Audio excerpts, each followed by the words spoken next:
Yo.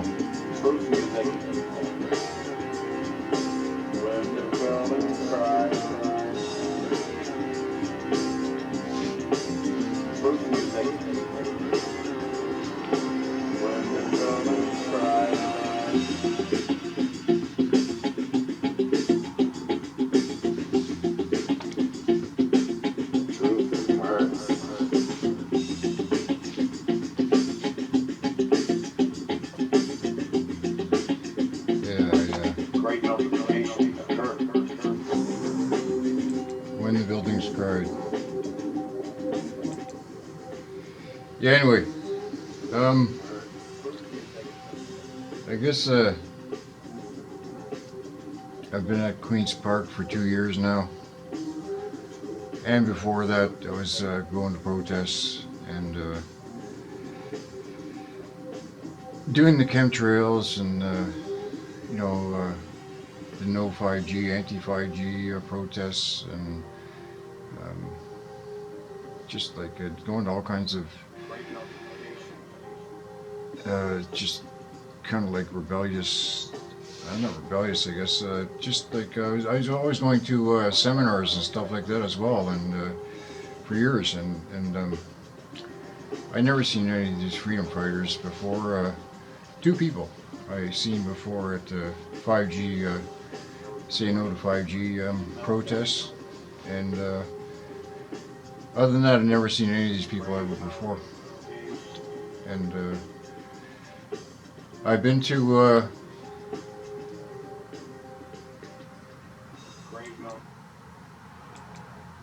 Montreal 8 times. I've been to Ottawa 6 times. I just was there with the truckers issue. Donna gave me this last Saturday. It's the first time somebody ever gave me a free jersey, and it was cool.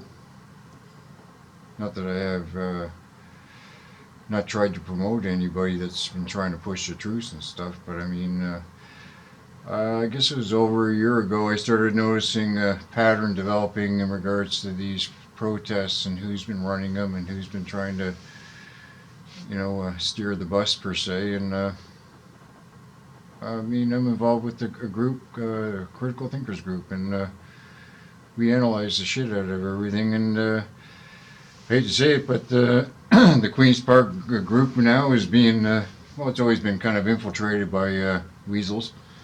And now we got, a whole new crew. Come on, the same old crew coming back around again, right? I guess they must have got kicked out of the Ottawa gig, so now they got to come down to Queen's Park and hang around there like bad stinks. But anyway, I'm not getting into it. Anybody can be a big public speaker, Like I said, I've been doing this 2 years. I got over 1,200 videos on YouTube, BitChute, Odyssey. I've been all over Southern Ontario, everywhere. I've been from Windsor to Stratford to Kitchener, Waterloo, Woodstock, you name it, I've been there. And filming the protests and trying to put out a positive message of, hope, and let's keep fighting, right? I'm not going to give up. I've been at this for 49 years, to be honest with you. And I'm not the kind of person that likes to rock a boat a lot. I'll sit back and watch, and I'll analyze the situation a lot, and I'll do my own summary of what's going on. And it's been 2 years of me filming protests, and every one of them, right? And all I see is money, money, money, money. Give me some more money. Sell, buy my merchandise. I don't want to, complain about people trying to, bring enough money in to push a good narrative. But if your narrative sucks, then I'm not really into it. And especially when it comes to not talking about truth, most people don't even know where the hell they are. And I'll tell you one thing right now. Anybody can be a good public speaker. Just go out there and buy a couple of those Dale Carnegie How to Win Friends and Influence People books, and you can get in there no problem. You get it right quick. Look, I spoke at 11 high schools in 2 years, 800 kids at each gig. I spoke at the U of T. I spoke at George Brown. I spoke for Deb Mathers, the Minister of Health for Ontario, when she was the Minister of Health. I was on CTV for that. I spoke at doctors' clinics. I've been all over, man. But you know what? I never spoken once at any of these freedom rallies. And the reason to me is all I see is a bunch of Mike Horny people looking with ego-flating shit going on, and it's like it's a shit fest, right? And most of the messages getting passed out there is just nothing but garbage. You know that Rocco Galati has never filed a case yet? He's got 450 cases supposed to be going to the courts, and yet it's not filed? Where is he now? Where's all the funding gone for that? I'll tell you right now, John F. Kennedy did not die in no assassination in 1963. Okay, that was a psyop, right? John F. Kennedy was a lifetime lover with Kirk Lemoyne Billings. He was a homosexual. The gay mafia is real. Kirk Lemoyne Billings lived with him in the White House for 3 years. Jackie loved it, right? Lee Harvey Oswald was a second cousin to JFK, right? That's why when he defected to the USSR, or the Soviet Russians, worked with their microwave division, and then came back to the United States, he didn't get hung and shot and pissed on for being a traitor when he got off the airplane. The only way you can get back in the United States is to get the Attorney General of the United States to sign you back in, and guess who that was? Robert F. Kennedy, his other cousin. So, it gets even better, right? Kirk Lemoyne Billings, or Lem Billings, was living with John F. Kennedy, and John F. Kennedy had Marjan's disease, so it's like if you live to be 100, you end up dying at 50. So sometime around 1968, he might have actually died, right? And that's when, I believe, Robert F. Kennedy staged his own death, and that's when they kicked the SAG actor, Robert F. Kennedy Jr., out of the house, and he went to go live with Kirk Lemoyne Billings, who at this point was a raving alcoholic. And so now you've got a Robert F. Kennedy pulling out a book on Dr. Shiva, who I don't even think is a real man. This is the world's a stage. These people are all actors. Or he's pulling out a book on exposing Dr. Fauci. Now he's linked up with Dr. Shiva. Shiva, the goddess of death or destruction. Okay? Dr. Shiva has got 7 companies. 7 companies. One of them is Citracell, or something like that. And that's a vaccine research company that's tied with partners with Pfizer, right? So Dr. Shiva and all this stuff is another shit show. And Robert F. Kennedy and all this Vaccine Choice Canada and all this stuff, well, there you go. You see what I'm saying? So now we got a little parade going on at Queen's Park, and it's all the same old gamut being run over again, and then you wonder why I get pissed off. I'm a truth-seeking person. Look, I've done everything in my life to the best of my ability in a good way. CEO? I'll tell you what a fucking CEO is. I've been a CEO of fucking 4 companies at the same time, right? I ran the Halifax Regional Furniture Bank Society, which helped out hundreds of thousands of people over the last 20 years when I was there, till I had to close it down. I had Regional New and Used Furniture in Halifax. I had Tommy Rodgers Trucking, is a trucking company, and I had a pawn shop, right? Plus I had vehicles and everything and employees to manage and this, that, and the other thing. Plus I also had the Halifax the actual Halifax Infirmary, which is like a 120-year-old building for my warehouse right in the smack downtown in Halifax at Barrington Barrington and anyway, South Park, right around there. No, it's I can't remember now. Anyway, I just smoked a joint. Yeah, I had that as my warehouse for 5 years. When the World Trade Center disaster happened, 8,000 people went to Gander, Newfoundland. 8,000 people got diverted to Halifax. My furniture bank rolled in and provided 1,870 double beds. 1,870 double beds to the stranded passengers that could not go home for a couple of weeks then. Right? I've been at this for a long time.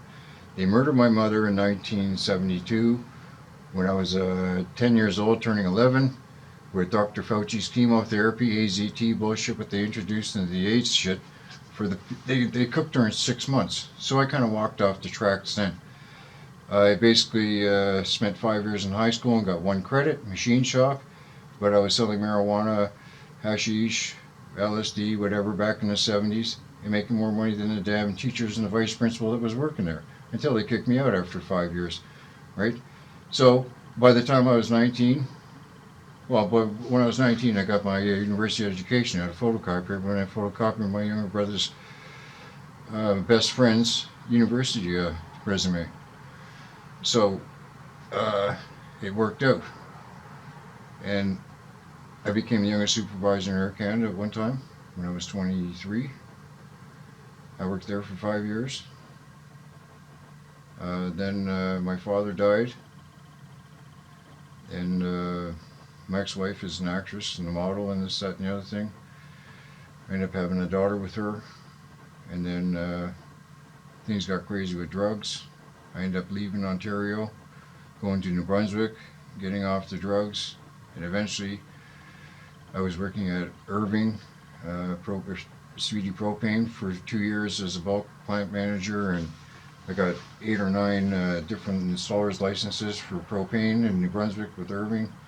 Then from there I went to Nova Scotia, Halifax, and spent about 20 years there raising my daughter as a single father with a 6-year-old daughter.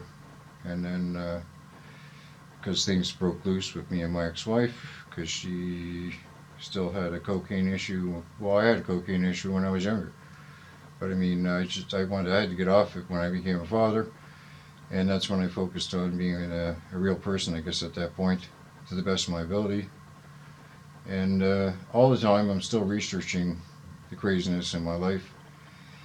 And so when I see bullshit going on, and I've done so much in my life, like in a physical job capacity. I'm not into, I'm a steak and potatoes kind of guy. Like, you got to go out and, when I was growing up there, it's all about being like construction and physical, and there's no pussy assing around. Anyways, nowadays I see a society that's falling apart, and when I go down to Queen's Park, and I say the same shit show. It's like almost like about a year and a half, 2 years ago, when it was all starting off at Queen's Park. It was like a new bunch of faces. Everybody was getting to meet each other, kind of thing, and then it was like we all kind of got scooped into this mindset, per se, right? And now I see a whole bunch of new faces and everything at Queen's Park, and I see the same people trying to do the same thing. And this is where I gotta say something, because we're at a point in our life right now. I'm a 60-year-old man, and I haven't got time to be bullshitting around with any of these punk ass people trying to make a quick buck and living off their ego. I got things to do, and I got to take care of kids. I got grandkids, and my grandkids got friends, and they know what I'm saying. And I do this for the kids, and I've been doing this for years. I got a library from hell over here, and over here, and over there. I paid for all my own film equipment. I paid for every mile of gas, every meal, every hotel, every motel. I've never asked for anything from anybody. Jim broke my camera in Ottawa, and he gave me a couple $100 towards it, and that was cool. And Danny shot me $100 one time, and a woman gave me $20, and another woman gave me $5 for me to film a little speech she wanted to do. And I told her no, but she made me take the money. That's the only money I've made.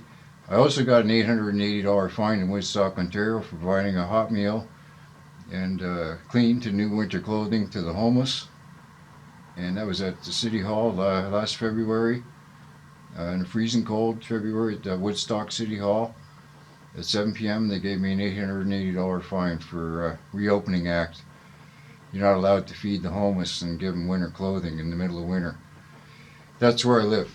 So I do everything I can to study and research things in a Christian way, and I'm not your typical kind of Christian because I know that the Bible is actually your constitution, and this gets into a lot of things about what the Word is, and we've been totally hoodwinked from the word go.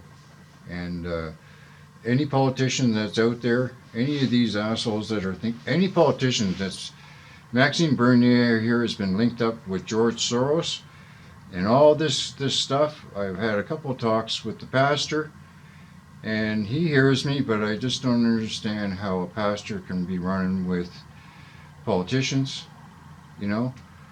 But it is what it is, and I just do my best to keep everything real and some real unity going on. You know, I got about 30 flags from all around the world here just trying to, I take them down, and I even take them on the subway with me. I'll go set them up if I feel that it's worth doing it. But I mean, I'm a little bit disgruntled when remember Free the North? Well, he ended up taking all that money that was donated to that cause and skipped with his family and sold his house, and they're living in some island down in the Caribbean now. There's a lot of shills and a lot of shady people going on with this kind of stuff. So I don't have no ponies in the race. I can say whatever the fuck I want because, I mean, I've never made a dime off nothing. I've got over 1,200 videos. They're not monetized. I talk the truth, okay? And that's just about the protests. I'm not even going to get into any kind of resets. Do you know the resets? You know, first of all, buy books and learn what you're doing. You see this great reset? There have been many resets before, guys. Right? Every 100 years they flush the toilet. They get rid of all the scumballs and all the fat, stupid, and ugly. Right? That's when they come up with all these pandemics. Right? Last one was, what do you got there? The last big one was Spanish flu. Right? The only ones that I hear fucking died in that gig were the ones that wore a mask and got the jab. I've never done either, right? I did jab myself enough back in the day when I was younger, man. Don't worry about me. Anyway. Yeah, so, anyway, there's been lots of resets before. You better take a look at the New Madrid event of 1811, 1812, right? 60,000 earthquakes ran up the Mississippi, right? That turned North America into a liquefaction. It killed everybody, right? Take a look at the giants of the 1800s. Have a look at some of these old city hall doors, right? They're made for 10-foot dudes. Anyway, I could go on. I'm just saying, I don't want to. I could go on about having an education, and I'll tell you one thing right now. If you're a doctor, a lawyer, you know, any of these professional suit and tie wearing kind of people, I don't really get with them very well. Because the more education you got, the more fucking indoctrinated you are, as far as I'm concerned, and the more pain in the ass you are, right? Because you got ego, because you pay for that stupidness. And I've had my relationships in my life. Don't worry, I've had many, right? I lived with the nurse for 3 years when I broke both my thighs, my shin, and my pelvis in a motorcycle accident when I was 19. I've had to learn how to walk 5 times in my lifetime, and I'm not talking like just, I'm talking from major surgeries and stuff. I was in a coma for almost 5 months, almost 20 years ago, or 15, around 15 years ago, right? I've been around, man. You know, my tattoo Frankenstein. And I really don't like putting up with bullshit. Yeah, I've been in jail before too. Not for anything that I really did anything wrong with anybody, but fucking, sometimes you get screwed over. I've hung around with some pretty cool guys in my life. I've never had to deal with too much bullshit. I mean, I've had a good life. I can't complain. And this is where I got to do this for the kids. Because, I mean, where I grew up, my biggest crime in life when I was a kid was stealing chickens off of Farmer Hawkins up the road. And then I had to take them back to him after my mother made me She'd say, enough pets in the house, Tommy. Get these birds back up to the street, up to Farmer Hawkins. I have to take it up his dirt road and everything. I mean, this is where I came from. And this was not far away from where I live now. I live in downtown Toronto, but this is out in Mississauga, when Mississauga was all farmland back when I was a kid. Anyway, now it's all, hey, I haven't owned a cell phone in 5 years. So, I'm not really hip on all of this new age stuff either. And the music today sucks. The music today sucks. Everything sucks. If you haven't noticed, everything sucks nowadays. You haven't had a good band in 30 years, right? Where's Leonard Skinner? Where's The Who? Where's the bands like this anymore? No, you get all this techno-pop bullshit, and it's not even real fucking music. Anyway, I don't want to bitch too much. I'm just saying about Queen's Park and all the crap I've been seeing going on down there. These people going in there, I got 100 degrees in this, and I got a BA in that, and I got this, and I was a published author at 12 years old, and I was a... Come on, man. Yeah, fucking break. Right? You know what? I've been through all this life, and I'll tell you one thing right now. I can smell a rat in the woodpile a mile away, and especially after being in Montreal 8 times and Ottawa 6 times and over 1,200 videos of me filming these people, you don't think I can see who's good and through who's bad? Anyway, I'll leave it with you. I go to Queen's Park to talk about truth and trying to fucking straighten this situation out. I'll tell you one thing right now, there isn't a good cop out there as far as I'm concerned, because the cops are just nothing, it's in their name. Policy, police enforcer, policy enforcers, right? They work for the man, right? You don't even know where you are. And that goddamn politicians we got, they're nothing but the House of Lords, man. They're untouchable, right? So you can go down, where was Maxime Bernier when all that shit was going on the front line in Ottawa? Or where was Randy Hillier? Were these guys getting themselves pushed around with these Surette de Quebec, the special elite squad, the riot squad that they used at the Charleroi 2018 Quebec G7 summit? They shipped up 3 busloads of those buggers from Montreal, so short, to hit those guys on Friday morning. They came in Thursday afternoon, and they showed up Friday, and that was it. They were on, game on. Right? Where was Maxine then? Where was Randy? Oh, flipping pancakes at the barbecue? Huh. Anyway, guys, stick with God and be truthful. God bless.